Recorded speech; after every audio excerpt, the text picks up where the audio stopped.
Hello, everyone, and welcome.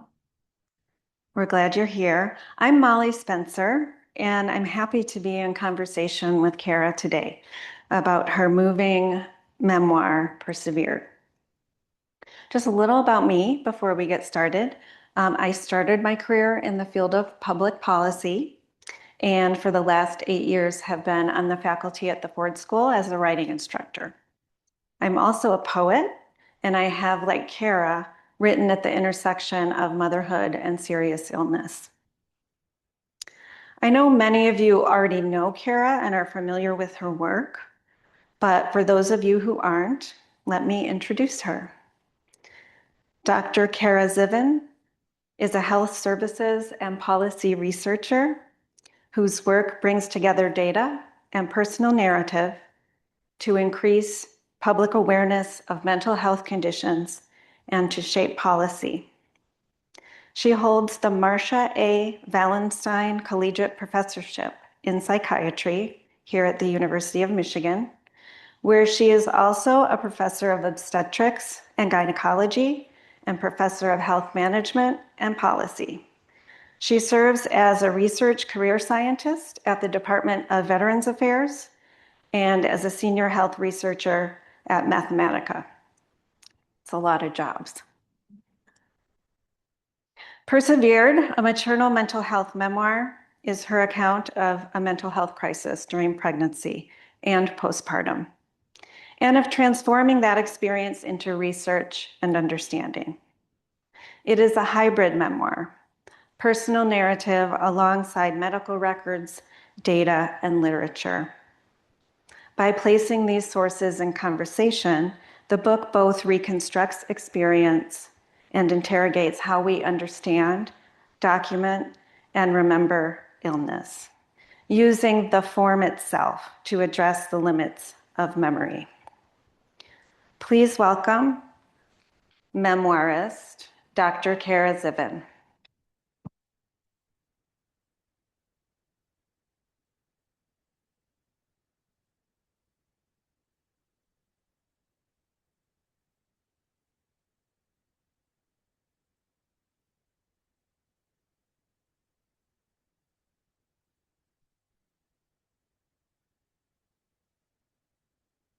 15 years ago, I was hospitalized for 10 days, less than half a mile from where we are sitting right now. 3.5 years ago, we celebrated my installation as a collegiate professor in honor of my longtime mentor. On that day, I shared with my colleagues that if and when I published this book, which by then was already years in the making, I wanted to hold the launch event here. The passages I'm about to read may be hard to hear. They were hard to live through. They may also bring up emotions for me as I share some of the most challenging moments of my life with this community, family, colleagues, and those of you who joined us today because of your interest in this topic. Thank you in advance for understanding. The first time I saw the site that would become the nation's original depression center, I stared at a hole in the ground. From the passenger seat of an old golden sedan at dusk, I turned my gaze. I had visited the university once the year before, in 2004, to explore a postdoctoral fellowship. Until then, I had only lived on the East and West coasts. I did not acknowledge then that my burgeoning research mirrored my personal life. During college in the mid-1990s, I joined the cliched ranks of young women in late adolescence when depression became my diagnosis. I had struggled with symptoms beginning in my preteen years. In the decade that followed during my PhD and postdoctoral training, I focused on how health policies affected patients with depression. By the time I sat staring at the Future Depression Center site, I had spent years in and out of psychotherapy and had taken a low dose of an antidepressant for over a decade. The next summer, I joined the Department of Psychiatry as a faculty member.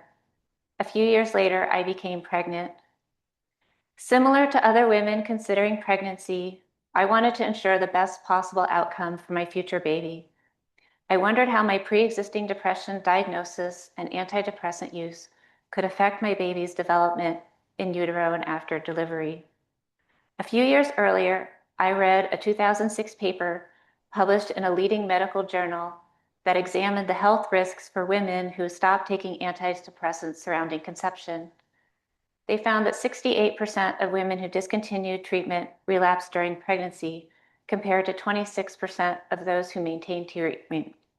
Despite these research findings lingering in the back of my consciousness, I decided to pause taking my antidepressant during pregnancy. My fears about the potential harm to the fetus growing inside me from medication exposure outweighed my concerns about the risk of untreated depression for either of us. Looking back, I cannot help but admonish myself. Shouldn't I have known better? 6 months into my pregnancy, I hosted a mentor from another university as a visiting professor. I invited a small group of colleagues to join us for dinner on the eve of our joint presentation about depression and mortality. By that night, I had become trapped in a relentless loop of misery, self-loathing, and doubt about my inability to cope. I had not slept well in months. Darkness clouded my vision as I gripped the steering wheel on my short drive home. Tears streamed down my cheeks as I drove deep into the cold December night, dimly lit only by my car's headlamps. That night before the colloquium, I did not realize how far I had fallen. No headlights could illuminate the way forward. I could not reach out, even to someone who had traveled from afar to support me. Neither of us would know how close I would come to ending up a victim of the phenomena we both studied. My mental health deteriorated as I moved into the third trimester of pregnancy. My first memory after the overdose occurred 2 full days after I crawled into bed expecting permanent sleep. I found myself on a hospital gurney on the maternity ward attached to wires, tubes, and beeping machines monitoring my unborn baby and me. A silent unknown person sat across from the foot of my bed. Hospital policy mandated a watcher for any patient following a suicide attempt. Watchers could not read a book or listen to music. They had to keep their eyes on the patient, sitting mute for hours, staring, expressionless. They reminded me of myself. The watchers became emblems of my fears, haunting me, taunting me, relentless, ever-present, stern, unforgiving, shapeless, foreboding clouds. They cast a long shadow on what should have been one of the most meaningful moments of my life. When I arrived at the psychiatric ward in a wheelchair, coming directly from the maternity ward, I heard the heavy metallic doors crash behind me. I would later realize I had arrived on the top floor of the hospital, one that did not appear on any hospital map or even the elevator. Near the entry on one side stood a large desk where visitors signed in and out. On the other side, I spied a small alcove with a computer for patient use. Once the hospital staff confiscated my BlackBerry phone, this computer became my primary connection to the outer world. I used it to communicate with my staff and colleagues about needing to submit an annual grant report to maintain funding due the following week. While hospitalized, I received a notice of a promising score on a grant I submitted during pregnancy. I posted an announcement of my son's expected yet premature birth on Facebook. I never revealed my location in these posts or emails. One evening, my parents visited me together. My father had planned to return home to California the next day. My mother would stay in Michigan. At the end of our brief visit, I walked them to the front desk, where they signed out before leaving. Not otherwise one to show affection, my father leaned over to pull me into a hug and aimed to kiss me on the head while my mother waited beside me. Perhaps he said goodbye or asked me a question or tried to offer platitudes. I stood immobile, staring at him, then at the floor as he waited for a response. He paused, and upon realizing I would remain mute, turned and shuffled toward the locked doors with my mother close behind. Frozen in place, I watched through the small eye-level windows as my parents walked away, heads drooped and clutching one another until they turned and I could not see them anymore.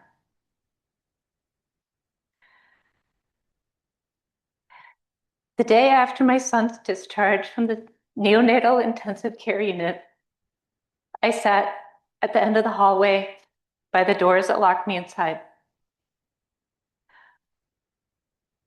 My husband had sent pictures from our son's first pediatrician's visit, a visit I did not and could not attend. The images revealed the doctor peering into his eyes and ears, gently handling his tiny body on a table partially covered by a green blanket. I slid my fingers across the computer screen as if I could reach through it to touch him, to wrap his naked body as he stared wide into the camera. This was the first photo I had seen with his eyes open. Even then, mere days into life, his piercing stare was unmistakable, a feature he would keep as he grew. My eyes locked onto his for what felt like an eternity, as if I could will him to see me through time and space, as if I could send comforting thoughts to him, as if he could know his mother loved him, even from a distance, from a hospital across town, that she did not willingly choose to miss this appointment, this moment, or any other with him. In my memory, the doctors had offered me a pseudonym when I transferred from the maternity ward to the inpatient psychiatry unit. In my medical records, first mention of the alias, a doctor appeared to have offered it. Later notes indicate I requested it. They gave me a name, Ellen Elkins, but it never appeared in my doctor's notes, though it does in my son's pediatric records as Elkins E. Boy. When hospitalized, I had to remind myself to introduce myself as Ellen. I forgot to sign the discharge paperwork as Ellen, and I scribbled out my signature to replace it with hers. For years afterwards, I would get calls from my cell phone from my son's pediatrician's office for Ellen, listed as his mother in his medical records. I lost count of how many times I asked and then told him to correct his mother's name. Somehow my alias led me to the page. It led me here.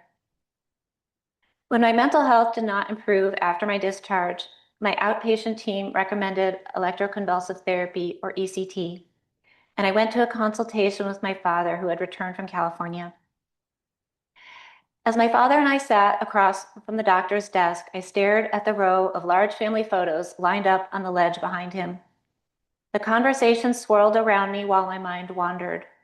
I could not help but contrast what I imagined his life to be and mine. A summer vacation here, a ski trip there, a beaming wife, smiling children. During our appointment, we focused on the primary concern, ECT's potential to impact my memory. The doctor looked at me squarely in the eyes and said as I shifted in my seat, "I have told my family that if I ever get severely depressed, I want to have ECT." I did not leave the meeting with any final decisions made, yet perhaps that statement, more than any other, remained lodged in my mind. 6 weeks after birth, I began ECT. The first appointment began like those to come. Enter a hospital room, sit on a table covered with crinkly white paper, answer questions. Afterward, the nurses left me alone to change into a gown and stow clothes in a portable mesh dresser. From there, I left behind any semblance of normality and routine. I rode on a gurney in a large service elevator down to the cavernous basement where patients waited, separated by thin cloth curtains for day treatment or whatever illness or injury ailed them. My mother hovered at my bedside with no place to sit as the anesthesiologist placed an IV into my arm and whispered to me. A clinical faculty member I recognized wheeled me into a narrow white-walled procedure room. Trainees and staff members I did not know surrounded me. They stared down as I looked up, unable to see my mother near my feet, in the doorway as I lost consciousness. In the next slice of the memory reel, I had returned to the same room where I had deposited my belongings. An unknown amount of time had passed. I woke, changed back into my clothes, plopped into a wheelchair, the full weight of my body slumping down and backward. The 10-minute ride flashed by in an instant. I walked through the front door, patted my son on the head while he slept in his nanny's arms, climbed upstairs, and collapsed in bed to sleep away the afternoon. My relentless insomnia, coupled with the terror of another inpatient stay, dissipated. My mother and I would repeat this sequence again and again. ECT worked. Slowly, I came back, first to my family, then to work, then to a reckoning. As the distance between my pregnancy and the present day grew, my alias Ellen, my experiences, my story, and my research burned inside of me. No matter how many times I tried to commit the words to the page, no matter how many hours I logged in therapy or miles I pounded on the pavement or bicycled, my written words failed to resonate even with me. I needed to find a way to locate myself on the page. After years of online courses, I finally gave myself permission to pursue a low residency Master of Fine Arts program in creative nonfiction writing. On campus in Vermont, even staying in a college dormitory for the first time in a quarter century, I found the experience luxurious. There, I did not have to focus on any of my roles as wife, mother, daughter, professor, researcher. Somehow I knew instinctively from my years of journaling and reading countless memoirs that I needed to wrestle with my experiences on the page to make sense of and come to terms with them. I learned that memories are mutable. They change over time. Nonfiction authors grapple with writing about moments they may not recall, and I sought to understand techniques for rendering narrative, interiority, and self-discovery on the page. I needed to draft the story I wish I had known before I had embarked on remarriage, motherhood, and tenure. I needed to turn my experiences into art, to share them with the world, to cross the bridge between data and story, to find my way back to day-to-day life, to forgive myself, to let go.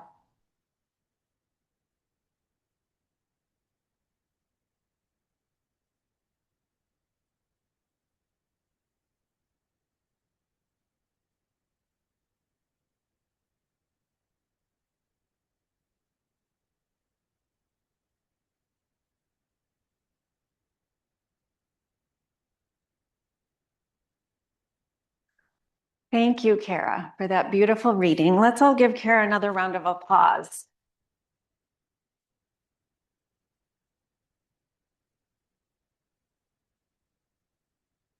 So for this portion of the event, Kara and I will be in conversation. I have some questions I want to ask her about some of what she just read and some other parts of the memoir. There also will be a chance for you to submit your questions, and we will leave some time toward the end of the program to go through those questions and give Kara a chance to answer. We probably can't get to, 37 of them, but we'll have a few. And correct me if I'm wrong, but there are index cards at the table where you came in and pens if you would like to jot a question down. Okay, that was a beautiful reading. I want to start with a kind of a general question that in some ways kind of springboards off of the very last part that you read. In one passage of the book, you write about knowing that you need to write about this, right? But that you were not yet well enough to write. And I'm curious about how was it that you knew you were ready to write this book? And how did the book come together in terms of the process of writing it and then in terms of structuring it? I think I knew fairly early on that I wanted to write about it. I needed to write about it, but I really had no idea how, because as a researcher, we talk about data, right? We're not present on the page. I tended to just summarize everything, which was not very interesting. I got sick, I got worse, I got better, right? I mean, that's not really very engaging. And it certainly didn't come all at once because my memories and my experiences weren't linear. So there's like different snippets and shadows and different pieces that came together over time. But it took a few years before I was really serious about, okay, I'm going to do this. But I think having that alias and just some of the events that happened and being, working and it's just, there's so many strange experiences that I just felt like, okay, I have to find a way to pull all this together, even though I don't really know how to do that yet. So I'm going to go off script and ask you, I read that list of jobs, and I know you have a child, and a family. How did you find the time? I feel like people ask that, and the answers are never great, right? Oh, I got up at 5 a.m. and I wrote before everybody woke up, right? Or I spent time on the weekends. Once I decided to take first online classes and then go in person, I forced myself to, having deadlines helped, right? And I'm very fortunate that my family made it possible for me to go to some of these writing, retreats, residencies, although you don't actually get that much writing done at those because you're going to lectures and you're meeting with people and you're doing readings and things like that. But, I started this in 2015, so it's taken a long time. So it's not like I, sat and wrote it all once in a summer. Um, so lots of writing and rewriting. Well, you beat me. My first book, I took 15 years to write, so you're way ahead. Who were your literary mentors as you wrote this book? And by literary mentors, I mean, who were the writers that helped you to write the book? Who were you reading? Who did you try to imitate or use their methods in some ways to get your story on the page? So it was really hard to narrow down a list for you. I tried to do that this morning and I had like 40 people. Okay, let's try this again. And there were three books I wanted to highlight, and they all had similar styles in that they were all these sort of hybrid type of work. I was really intimidated by some of the writers that write these really long form essays, or just the idea of like an entire book felt like a lot to do, but breaking it down into smaller pieces and learning that a whole chapter could be a paragraph was sort of revelatory to me, that it doesn't have to be 20 pages. And so I have in my epigraph Sarah Manguso's The Two Kinds of Decay, because she wrote about a severe autoimmune illness that she had, and in different fragments. She was a poet. And that was another reason why I asked you to be here today, is because I found I really liked memoirs by poets. Another book I read early on that I really liked was called Tell Me Everything You Don't Remember, The Stroke That Changed My Life by Christine Hyung Ok Lee. I picked up the book because she was in her 30s and she had a stroke, and my father spent his whole career studying stroke. And she was writing about trying to rebuild her life. There was a lot of things she didn't remember. She had to learn how to, speak and drive and all these things again. And so trying to understand how she did that was helpful. And then the third one I wanted to mention is called The Suicide Index, Putting My Father's Death in Order by Joan Wickersham.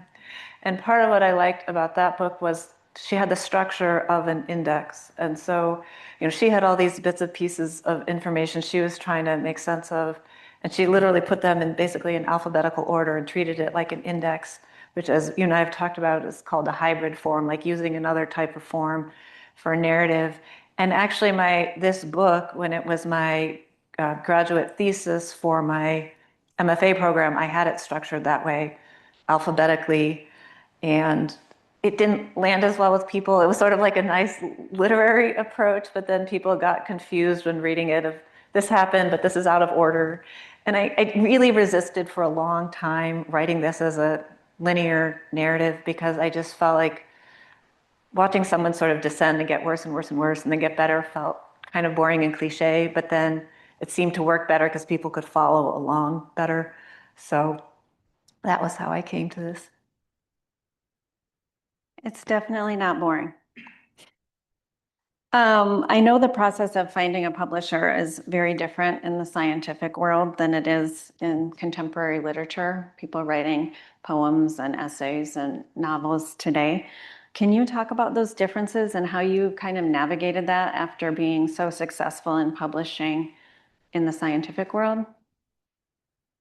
One of the things that was really strange about publishing in this space is that you have simultaneous submission, Whereas, when we submit papers, typically in academic journals, you submit it, you wait too long, you get reviews, you send it back, and you do that, but it's really one journal at a time.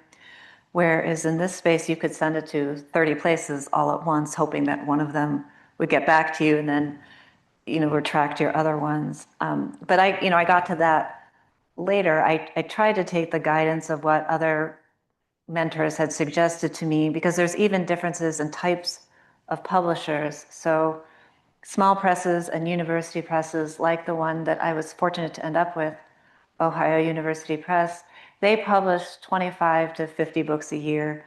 I looked it up today, and Penguin Random House publishes 85,000 books a year.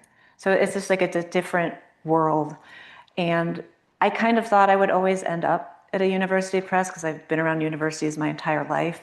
And there are trade-offs, but I'm very grateful to have a supportive team that helped me go through this multiple times, even get to choose my title and my cover and all of those things. So it was a good experience. But yes, very different than sending your papers out to peer-reviewed journals.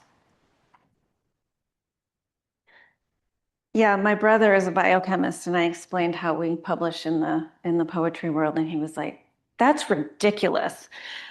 It's not ridiculous to poets, but it's all we know. But it is a very different process. How did you choose the title and the image on the cover? I can start with the image. I had an essay published that was a very abbreviated version of this, that actually there are pieces of it in the book. And I submitted it to a journal as a narrative piece. And I didn't realize that when they published this piece that they had hired an illustrator, and they did that for this series. And he came up with this image. This gives me a chance to hold up my book. And in part, I think he made this snow globe because the piece of this whole narrative that I wrote about was the birth, and when my son was born was in deep middle of winter. And I liked it, and I asked if I could contact him, and then he helped add some growth and flowers and other things, because I wanted to show that things got better and moved on. The book also had multiple titles. Some of them, when I was back in the alphabetical order thing, I had a title of Lexicon from my emergence from prenatal depression, or something like that, that just was not going to sell, apparently. But I liked this title because it represented multiple things to me. It had the letters of my son's name in it, but that was a small part, but also it represented multiple things. I made it through some difficult times in terms of my health, but also in terms of academia. And I didn't read some of those passages today, but I'm funded entirely through grants, and I have been for more than 2 decades. And it's really hard to do that in a medical school and to still be here. And so there was that. And then there's also just getting a book published. People don't really publish memoirs who are not famous or rich. There's not a lot of market for it. People want fiction. And so I felt like it had multiple meanings to me to have that title.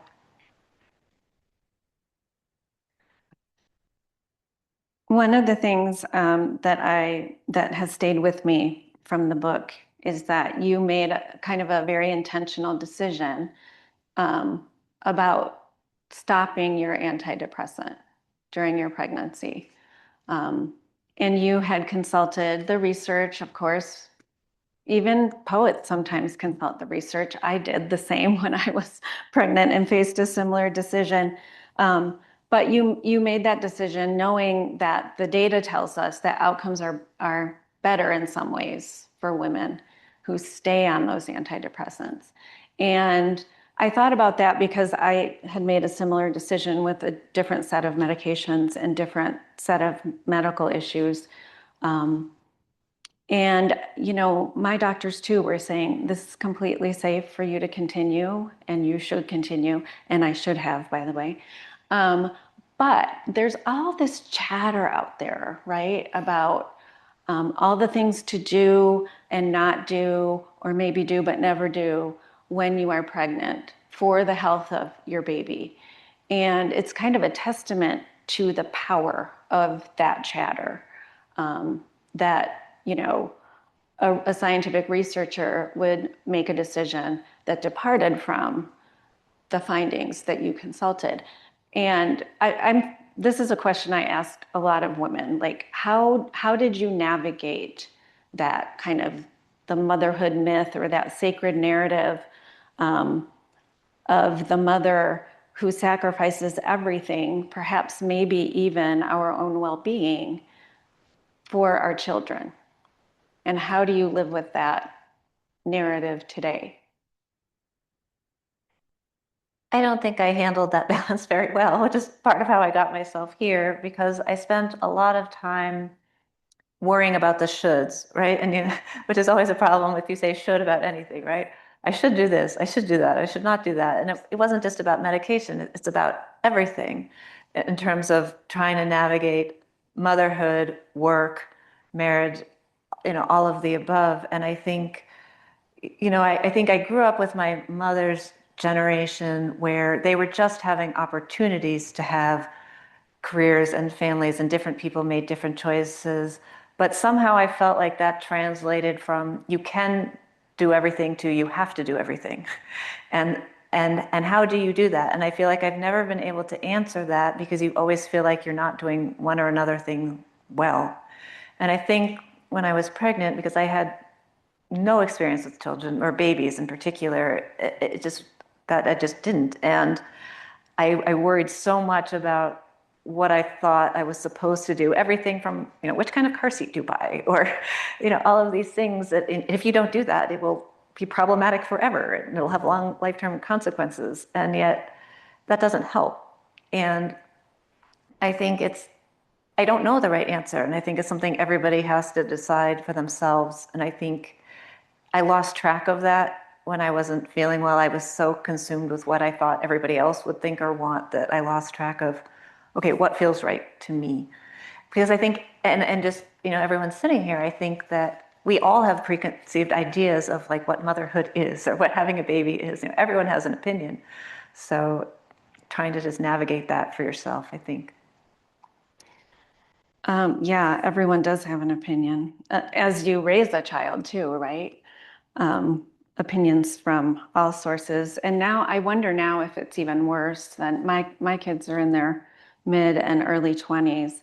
So I kind of had them and even had started to raise them for several years before social media kind of blossomed. But I imagine that's another source of pressure for pregnant women now.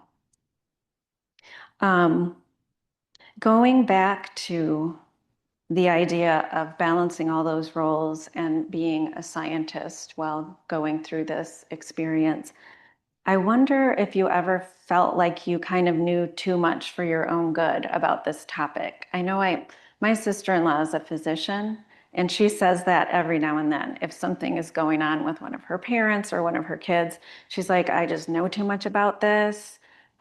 It's scaring me. Did you feel that same way about your scientific knowledge and research and your experience with perinatal depression? In one example, I had a visit with my obstetrician, and they gave me a screening test. It's the PHQ-9. It's the 9 questions that we have in all of our studies about mental health symptoms, and I knew exactly what it was. And yet I also knew that my friend was running that study, and I didn't fill it out because I didn't want to be in her study, even though I knew that my data would be anonymous. But there were things like that. I knew that when someone makes a suicide attempt, that it's the responsibility of the healthcare providers to protect, you or someone else from that. And yet I also didn't know how to get out of that situation in the sense of trying to prove I was well enough to go home. And so, I was very aware. And it also didn't, it both helped and hurt to be in the place where I worked. Right. So in some ways, I was very fortunate because I had health insurance and I had people help me get into visits that I might not have been able to get into just on my own, which is a whole other challenge. But at the same time, I was afraid of bumping into people that I saw at faculty meetings. And I think that's part of how a lot of what I talk about in this book of trying to navigate both of those roles. Yes, I can imagine that that would be difficult.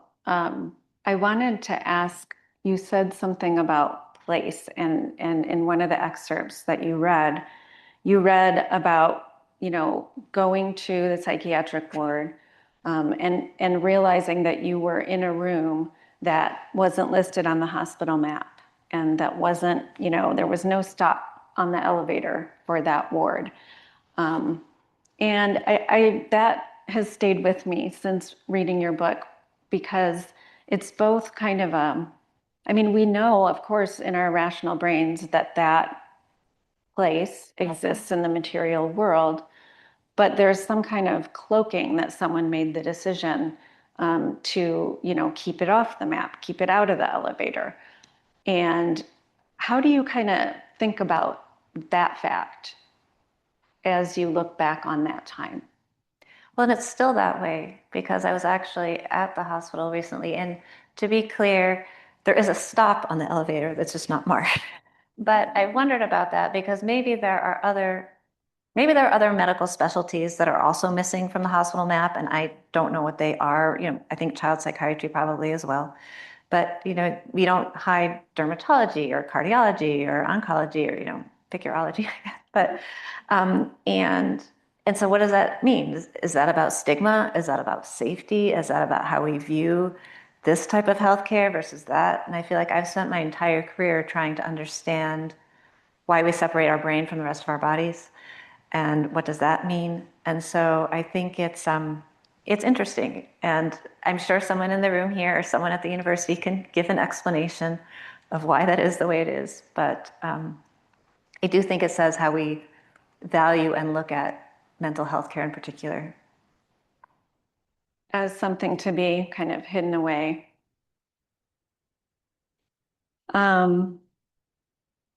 Another phenomenon and kind of setting that sticks with me from the book is the part where you wrote about having a watcher in your room.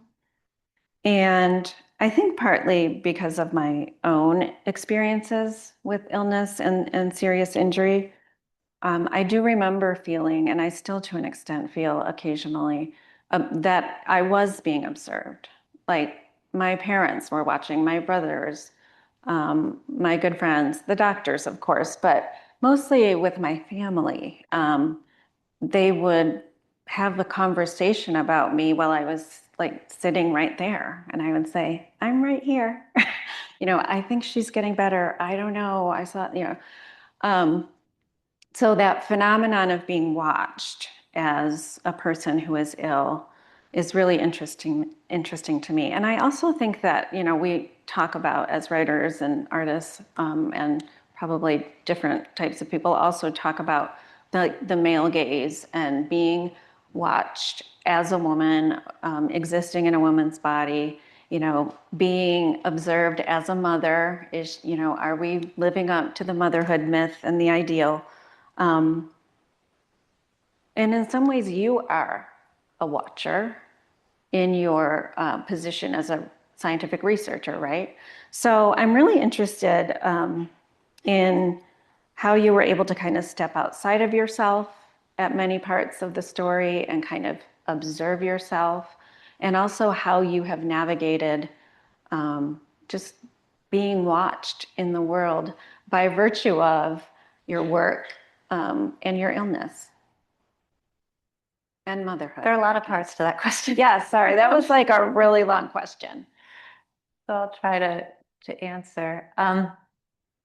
I think that, what do I want to say?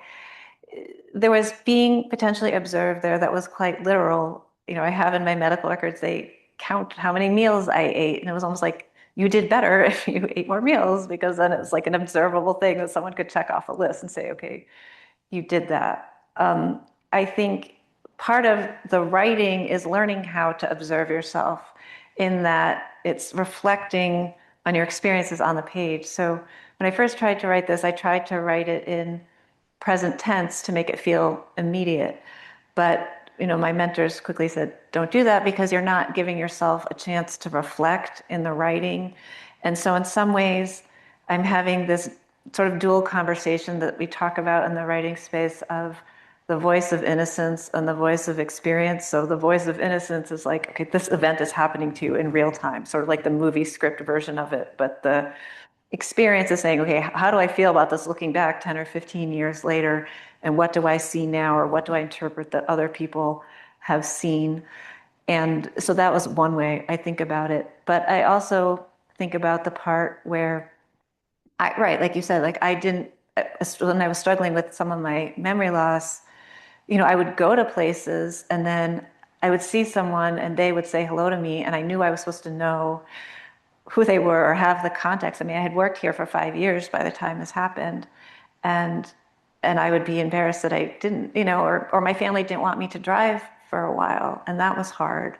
I had to learn how to like crochet was one of my hobbies, and I had to learn how to do that again. So it's like all these things, and most of those things obviously came back, but there's still these gaps that I can't fill in, which is what I keep trying to do here. May I ask about those gaps? Because I'm very interested in, at one point in the book, you talk about like the memories as like little splices, right? Like I'm envisioning a film editing studio back when we used film. I'm aging myself maybe, but um, and having to piece those things back together. Have you continued to do things still arrive to you, a memory that had been lost for some time? Do you still have the experience of every now and then some memory that seems like familiar to you, like you knew this at some point, but now it's returning to you? Or what was your process in terms of trying to put memories back together?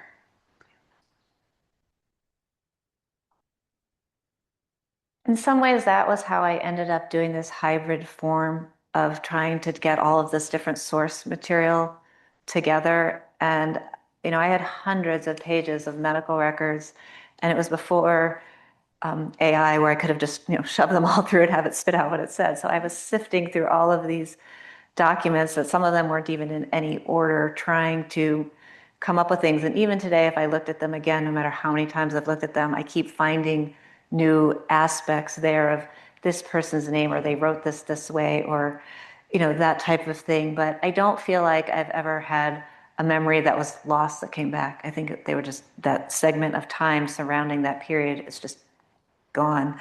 And that's part of what always disturbed me about it, was because I would read documents where people had full conversations with me. They wrote down everything we said, and it's not there. And that's kind of disconcerting to think that people have these conversations with you that you don't know about. Um, but I do think that, memories do come in shards. I don't think any of us think of things in our life from beginning to end. And sometimes something will trigger something, a smell or a look or going somewhere. And so I try to keep track of those as best I could and put them in my work. So I think we're turning now to ask. I got the signal that we We got are the going signal. It's time to take it's time your to take questions. other people's questions. If anybody had a chance to write it on their card, you can pass it down to the end. Otherwise, I don't.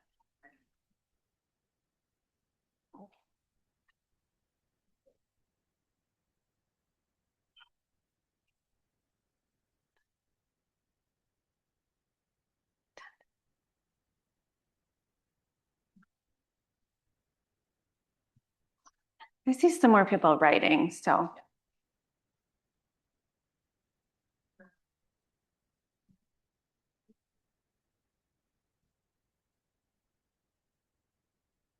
Yeah, I had a quick question. I was just curious if you've reconnected with your providers in the context of writing the book.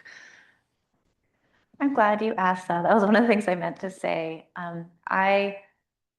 I have some more than others, but last summer when I knew the book was going to happen, I wrote to most of them and just said, I don't know if you remember me or some do. This book is coming out. I just want you to be aware of that. And I wasn't sort of asking for editorial advice. It was more like, this is happening, because I don't name any names in the book, but that gives me the chance to tell one story. there was a person that was a clinician on the unit when I was there who was early career and was not my primary clinician. And about 5 years later, I was taking my son to the local swimming pool. He was still young enough that, we were both in the women's locker room, and I'm rushing because we're going to be late. I want to throw things in the locker room. And I literally almost like smack run into this woman. And I sort of froze because I recognized her and I could tell she recognized me, and neither of us said anything. But then it was one of those moments where it's like, okay, did I just make that up? Because sort of like these memory shards, maybe that didn't really happen. And it was just in my mind. But so last year when I wrote to all these people and I said, this is coming out, I didn't say anything about any of the stories other than this was happening.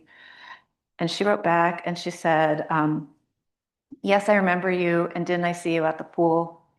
And I just, it was very emotional for me because, that was 10 years ago. And she remembered that one moment because I could see her seeing, okay, here's this person, this must have been this baby, that's now a person.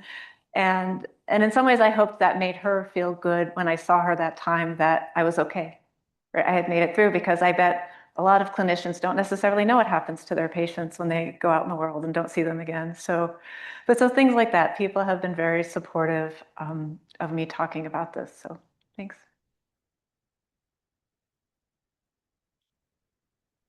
Much time.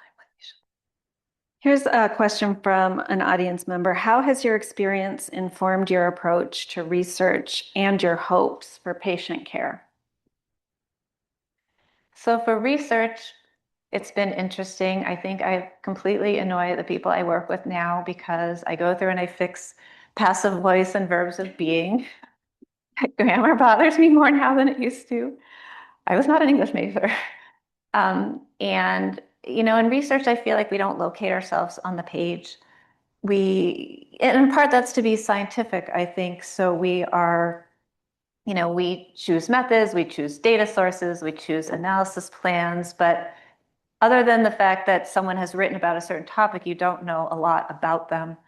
And so that was part of what I was trying to do here, is sort of marry that a little bit. And it's what motivates some of our work. I think in terms of patient care, I always want to be clear that I'm not a clinician, and so I can't give advice and don't. I'm fortunate that I work with other clinicians, but what I always say is that each clinical decision is between that person and their doctor or their family. There's no one set answer of what is the best practice. And so, going in with that in mind.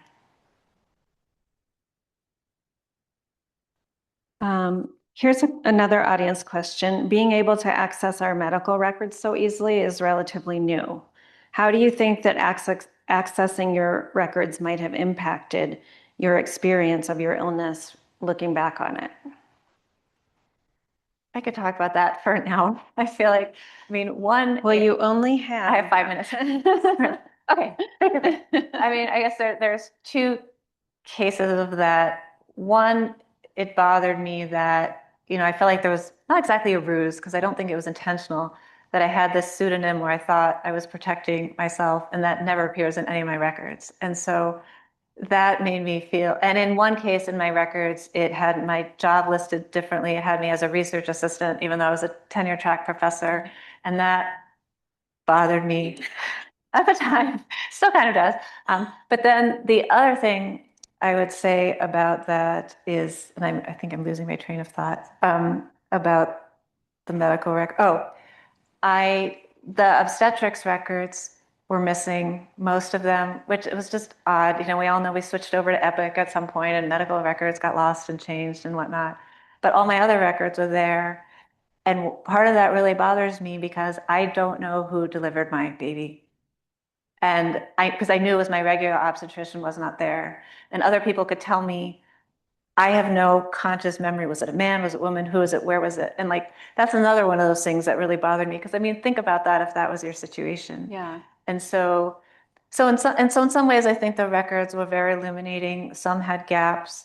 And they're the person's perspective who wrote them from the place where they were at too. And they only tell part of a story. So I was fortunate that I had as much detail as I did. because, there were long, detailed therapy notes that I think many people don't get. And that was helpful just to try to process some of what happened as well. So on the balance, a blessing rather than a curse. For me, because I'm a data person, so I always want to know things and research things and understanding things. Do we have time for one? Okay. This is an audience question. ECT gets such a bad rap from older movies, etc. How can we use positive experiences like yours to inspire more patients to get the care they need? It's interesting that you mentioned that because I'm actually going to present my work at an ECT conference next week in San Francisco. And it's interesting because we had our prep meeting for that conference, and I've never been to this conference before. And half of that meeting was talking about security at the hotel and them worrying about protesters that could be coming and interrupting our session. And I've never been to a conference that was a concern before, but I do know that it gets a bad name. And it's very hard to talk about doing this in person here, and yet I hope that it also helps decrease some stigma because it really is effective. And actually, I worked with colleagues. After my experience, we wrote a paper on the cost effectiveness of treatment, which is a whole other thing I don't like to talk about, but we often talk about, what is cost effective about mental health care in a way that we don't feel the need to justify when we're talking about treating other illnesses. But anyway, in that case, in that paper, we talked about how, after you've had a few treatment failures, the fourth or fifth or sixth antidepressant just may not be the right thing for you. And this is an alternative. Now, a lot of treatments have developed since then, not just for ECT in general, but also different types of medications for postpartum depression. So my treatment would have likely been different if I had gotten sick today. But yes, it is. I think it still does have that reputation, but it's also effective. So I think with that, I know we're running out of time. I don't know if there's anything you wanted to. No, if we have just a little time, I'd love to hear you talk briefly about how kind of having lived through this experience and looking back on this experience, how does it affect how you live your life now? In addition to, I know it has influenced your research some, but how has it influenced you just as a person walking around living a life? I mean, I think about it every day. I mean, it's always there. And yet there's a lot of good things that have come out of this experience in my life. There's so many people and experiences. I've had this chance to write, which I've really loved that experience. I've met people from around the world. I've been asked to be the lived experience person on panels, which sometimes bothers me, but I don't think any of those experiences would have happened otherwise. So as much as this is hard, I think I've tried really hard to make something from it that could hopefully benefit me and others. I was told recently that I'm not a living public service announcement, and yet, to the extent that I can model, having a good outcome, I think it's useful to know because in our data, we talk about data in an abstract way. We have a study where we have over 1,100 women that died during pregnancy and postpartum from suicide. Data that's collected by the CDC, the National Violent Death Reporting System. And you lose sight of the fact that each one of those people has a story. There was a coroner's report and a police report and a family and a circumstance. And so that's why I'm trying to do this where I'm marrying both. Because I think together, you can appeal to logic, you can appeal to, trying to demonstrate your research capacity and your credibility. But to bring in an emotional connection, I think also helps people remember and moves people in a way that numbers just don't. Well, thank you so much for talking with me about this book and Thank you for talking with talking all with of me. us. Molly is my emotional support poet. Yes, I'm I want to honored. put back up on the screen. I did just want to take just a minute before we leave. I really wanted to thank so many people that are here and people who couldn't be here today. This book would not be here without you, my family and friends who have sustained me through all of these experiences over many years that it took to write, my healthcare providers who helped me get well, my mentors, my colleagues, my trainees that gave my research a home and a purpose, my writing teachers and workshop community and book club members who helped me find my voice and finish this manuscript, and the team at Ohio University Press who believed in me. They took a chance on this unknown author so I could bring this project into the world. I'm also grateful to the sponsors that we've mentioned here, my Department of Psychiatry, the Eisenberg Family Depression Center, the Center for History, Humanities, Arts, Social Science, and Ethics in Medicine, a mouthful. We are CHASM. I'm now a co-director of Medical Humanities. The DeRoy Foundation, the Department of Obstetrics and Gynecology, Michigan Bioethics. I'm grateful to all of them and for all of you to take time to be here with me today. So thank you.